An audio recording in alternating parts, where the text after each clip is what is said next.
একটু হেল্প করবি প্লিজ? বিয়েতে কোনো আয়োজন করতে হবে না, মসজিদে যাওয়া, বিয়ে করবা, খরচও বেঁচে যাবে। তুই এটা কেমন কথা বললি? এই বয়সে আমি মসজিদে গিয়ে বিয়ে করব? এতে কি তোর মান সম্মান থাকবে? মান সম্মান কিছু বাকি রেখেছো? যা ছিল সবই তো শেষ করে দিচ্ছ। আর তুমি কে? তুমি আমার কেউ হও না। তোমাকে আমার মন থেকে অনেক আগেই মুছে ফেলছি, বুঝছো না? দাদু ভাই, এই কথা তুই বলতে পারলি? তোর একটু কষ্ট লাগলো না? আরে তুই তো রীতিমতো আমার কলিজার মধ্যে দাগ লাগাই দিলি। তুই জানিস না তোকে আমি কত ভালোবাসি? হ্যাঁ, অনেক ভালোবাসো। ভালোবাসো বলেই তো আমার গার্লফ্রেন্ডকে তুমি বিয়ে করতে যাচ্ছ। এত ভালোবাসা দেখাইলা, এটা আমি সারা জীবন মনে রাখবো। দাদু ভাই, তুই মন খারাপ করিস না। আমি জানি তোর গার্লফ্রেন্ডকে বিয়ে করার জন্য তোর মনের মধ্যে জ্বলনি হচ্ছে।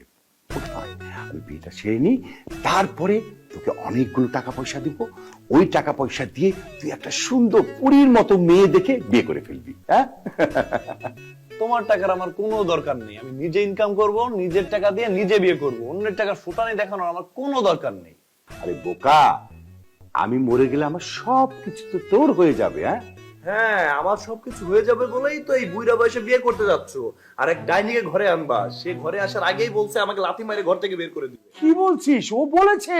হ্যাঁ, আমিও দেখবো কার এত বড় সাহস তোকে বাসা থেকে বের করে দিবে। হ্যাঁ, দরকার হলে ওই মেয়েকে আমি ডিভোর্স দিয়ে আবার নতুন করে তোর জন্য দাদি নিয়ে আসবো। না দাদা, থাক। আমার জন্য তোমার এত বিয়ে করতে হবে না। আমি গেলাম। এই শোন না, বিয়েতে কিন্তু তোকে দাওয়াত দিলাম, অবশ্যই আসিস। হ্যাঁ, ঠিক আছে? পাগলের বিয়েতে আমি যাই না। এই এই